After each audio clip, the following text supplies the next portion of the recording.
Hello everybody and welcome to Story Break, the show that gives you a brief glimpse into the mind of the most deranged people on the planet, writers. Today we're going to be looking at the pilot episode for my Five Nights at Freddy's mockumentary sitcom, The Fazbear Family. Pilots are always tricky because you want to encapture everything that the show is about in one episode, really.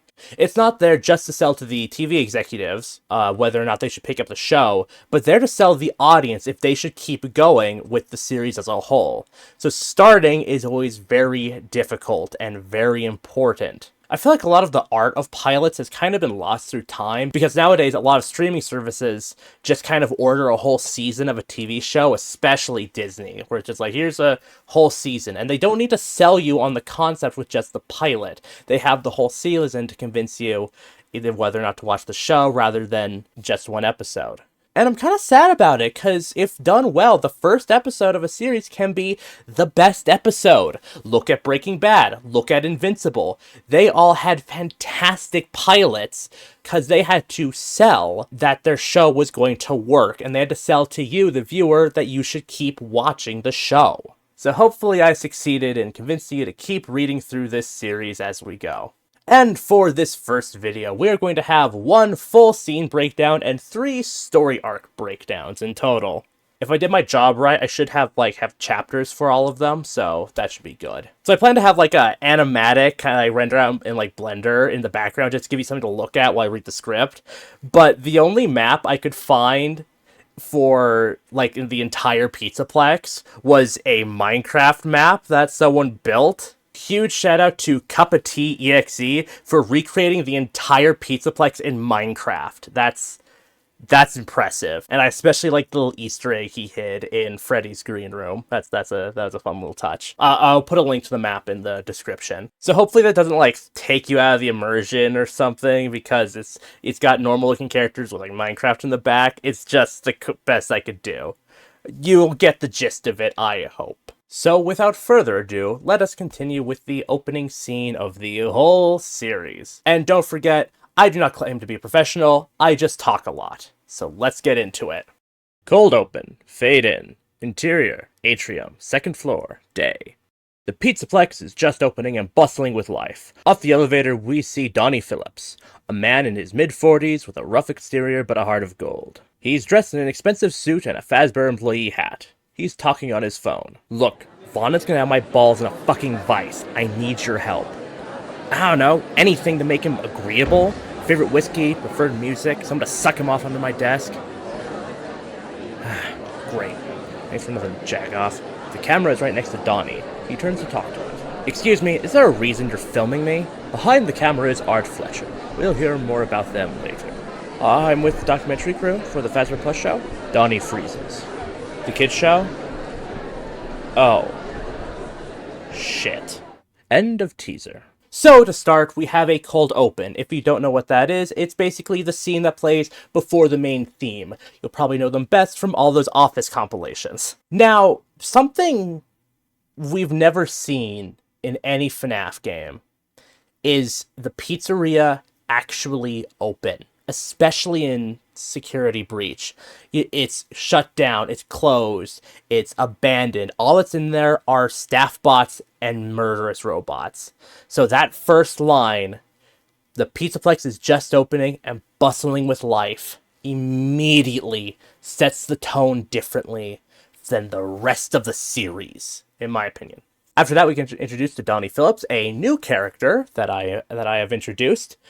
And his introduction, I think, goes pretty smoothly. So when you write a pilot script, this is when you introduce your whole main cast. It's not just some side character that you might see once or twice, or even a recurring character who's kind of there for a joke. This is your main cast. This is who's going to be carrying your series for hundreds of episodes, if you're lucky. So getting that first description of a character, because it's a script, you want to be short, you want to be concise, and you want to get the idea of who he is instantly. So that, a man in his mid-40s with a rough exterior but a heart of gold, I think gets the idea across of who Donnie Phillips is. And that's the goal. After that, his phone conversation sets up his plot line and gives you just enough questions to want to keep going. Who is Vaughn? Why is he so nervous to meet him? Stuff like that I hope hooks you and makes you want to keep watching. After that, we are softly introduced to Art Fletcher, a character that I've always wanted to see in a mockumentary like this, and never knew why we haven't yet. Art is literally the person behind the camera. They are filming the actual documentary, and I've always been confused that with these mockumentary shows, with all the chaos and confusion and weirdness, why has no one ever stopped to think there's a guy recording me? I should acknowledge that in some way. I'm kind of excited to see where Art goes. I liked how they asked questions in the talking heads, little interview things. I think it really pushed characters kind of out of their comfort zone of trying to get stories going. So I'm excited to see where else Art can take us. And now kind of for the tone of this scene, I liked this kind of duality that FNAF has where on the surface of each in-universe, on the surface, yeah, all the animatronics, it's very kid-friendly, there's animatronics, and it's a pizzeria for kids, and it's all supposed to be fun and game stuff. But then, underneath it, it's this dark story with murder and all this stuff. And so, since this story basically ignores all the murder stuff, I liked the idea of duality instead. The mature side of it is actually, swearing and very more adult-themed topics. And so I just think that's kind of funny and definitely kind of a driving point, at least a small one, for the rest of the series. The goal of this scene was to set up an overall tone and feeling of the world we're going to be exploring in the rest of the series. And so I'm designating this my first Did I Do It segment. Did he do it? Basically, I want to know if you think I achieved those goals in the comments below. Please feel free to tell me if you think I did or did not achieve them and how you think I could do it better or worse, depending on what you think. So with that out of the way, let's move on to the overall story breakdowns. Now, this episode was the first time I ever tried what's called pants writing, as in you write by the seat of your pants with little to no planning going in. And let me tell you, I am never doing that again. I had the basic concepts for what storylines I want to do and a couple scenes I wanted to happen, but I would get into this flow of being able to write really well, and then I'd hit a storyline and just go, what I want to do here again? And I hated it, and so from now on, I'm going to be very carefully planning each of these stories. So if there's any kind of weird things here or there, or things don't flow as well as they do, I definitely know some things don't flow very well. That's why. But don't worry, I'm never doing it again. So, first up on the storylines, I'm going to type in a very straightforward story. Roxy's story in this episode. This was the D-plot of the episode, which normally you rarely get C-plots in a show like this, so having a D-plot, it basically had no screen time. I think there's 2 scenes where we talked about it, but I think it's important because while it's not very substancy, it does serve an important purpose in the setting and the tone. Now, if we actually break down what Roxy's story is, she meets a kid who's scared, takes the kid around to find their parents, and then finds them. Very simple. But as a FNAF story, it is different. It's set up in a very specific way. I specifically referred to the kid as the crying child because crying child in FNAF leads to a vivid image. So that first scene setup of a kid alone crying with an animatronic in any other form of this series, you'd expect that kid to be dead. But what we get instead is Roxy being very kind and caring and helping the kid get back to her parents. It also sets up some other things. I don't want to spoil it, but let's just say the name of this kid is very interesting. Now, the rest of this plot line, on top of, the crying child thing, is that it shows Roxy is a different character than we're led to expect, right? When you see Roxy in the main games, she's very full of herself, very mean-spirited at points, with her saying, I bet you don't even have any friends, and things like that.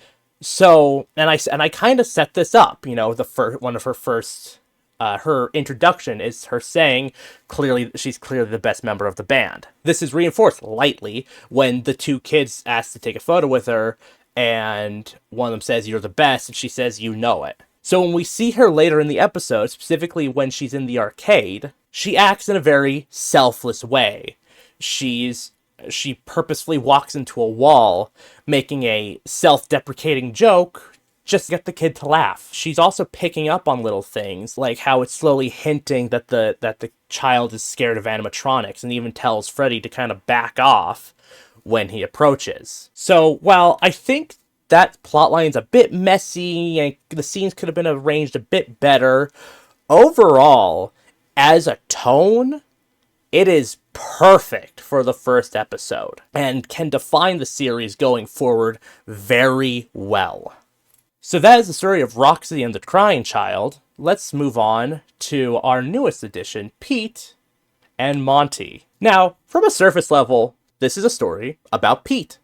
He gets a new job, he's doing his tasks, it becomes too hard, and he kind of breaks, and then he's brought back up by Monty, and things go on as normal. But if you look at how things develop, this story is really about Monty. Monty decides to start picking on Pete. He tells Pete to go do all these ridiculous things in order to sort of, prank him or mess with him, or as Freddy puts it, break the new guy. Monty has the full arc. He's the one actually driving the story forward. He's the one who chose to try to pick on Pete. And it's through his actions do we get the resolve. Pete doesn't really change in this story, but Monty does. It's very similar to Avengers Infinity War, where Thanos is technically the main character, even though he's the villain. He's the one who has the full arc through the story. So yeah, just an interesting way to look at it. That's why I wanted to bring it up as a plotline. And then our final plotline for today, Chica's and Vanessa's. Now, Chica was probably one of the more difficult characters to write, because while Freddy has a massive amount of character to him, and Roxy is starting to get there with Ruin, Chica and Monty, their characters are pretty much generic rocker. So turning them from just like generic horror villains to actual characters that could have arcs and last a 3+ season show was definitely an interesting challenge. So I always figured Chica would be very over the top and bubbly and happy. And luckily a lot of the fandom kind of agrees with that. So that's what I went with. So my main philosophy with how I write Chica now is she has this unnatural ability to find anyone who's having a bad day or is unhappy or something, and will stop at nothing to cheer them up. And so that is the basic concept of her storyline. Vanessa's feeling down, and she needs to cheer her up. Now, if we take the normal Dan Harmon story circle, so up here you establish what your character's looking for, and for Chica that was find out what was making Vanessa sad, and I didn't want her to find it. Because this was supposed to be a setup for at least season 1 of this kind of mystery about Vanessa. So this is where I kind of encourage you to break the standards of storytelling, because in my experience, if you follow a story structure to the T, your movies will become predictable. That's why I am such an advocate against the Save the Cat beat sheet. It's like a 19-step process with just so much set up that you can call every beat of any movie you watch, and it gets boring. That's one why I like Dan Harmon's Story Circle, because it is like the barest minimal you can get, and breaking those norms can lead to some interesting and fun twists. I mentioned that when I was pantsing this, I had a storyline that I just couldn't break, and it was Chica's.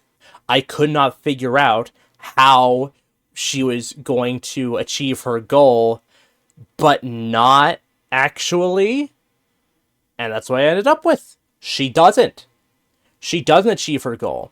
And so the take part of the story circle was sort of the fallout of her actions. So now this leads me to another character arc type that isn't talked about a lot, Because when you tell a story, they're about change, right? This character changes over these events, and that's how everyone does it. But there's a lesser known way of doing that, where the character stays the same through the whole thing, but the world around them changes. It's really fascinating to me. The best example of this is Marty McFly in the first Back to the Future. Specifically the first. He actually goes through an arc on the second and third one, but in the first one, what does Marty want? He wants his dad to stand up more. He wants just overall his family to be better. So after he goes back in time and does all those things, when he comes back, he himself hasn't changed, but his family is better. He got everything he wanted. His actions changed the world around him, giving them all an arc. And that's what I did with Chica here. Chica didn't change. She's still gonna be very in-your-face and overly excitable. But Vanessa did. Vanessa realized that there might be people who actually want to be her friend. And that was her storyline. And it's really interesting to me. I absolutely love it. So overall with this first episode, I'm pretty proud of it. There's definitely places I could do better. I'm definitely never pantsing again. But overall, I think it's a good setup. I want to go over a couple do's and don'ts that this episode does, just kind of as a whole. Do. You may notice that some parentheticals are just straight up sentences. This is something both Breaking Bad and Parks and Recreation does. They actually say what the character is thinking for the actor to then portray through some kind of visual cue. It's a really interesting way of doing dramas, and it just gets the point across so well, and it's why shows like Breaking Bad have such good scenes with little to no dialogue. And it's something that I really like, and I encourage other people to try to incorporate in their scripts. Don't. A lot of the times in the script, I specifically reference the camera and what it was doing. This is generally something you do not want to do when you write a script, because this is what's called a spec script, which is basically, here's the basic idea for my story, read it, and then a director will direct it if they like it. If you want specific camera movements, that's what a shoot script is, and I don't really know much about shoot scripts. Doing specific camera movements in a spec script is generally frowned upon. That's to be decided later. But as I said with this series, I treat the camera as if it's another character, so that's how I justify it, even though you really shouldn't be doing it. Don't. Now, I mentioned in the little author's note of this series that this is a jukebox musical, meaning that it uses music from pre-existing places for the characters to sing mid-episode. This is generally something you do not want to do when you're starting out, especially having fully choreographed dances to it. Generally just saying, this song plays, or like, this type of song plays, and then letting the directors and choreographers and everything else figure it out is a lot better. It leads to one of the reasons why I think the show would be unproducible. Let's take stock in what we're doing. It's Five Nights at Freddy's, so a pre-existing IP I would have to get the rights for. It's drastically different from what the original IP would be. So saying that I want to make a sitcom out of a known horror series is a bit of a left field that also retcons half of the pre-existing plot. It would get messy to get that greenlit. But then say I do. 3, it would be expensive as shit. I picked the most extravagant setting Five Nights at Freddy's has ever been in. If it was a dingy pizzeria, that could be doable.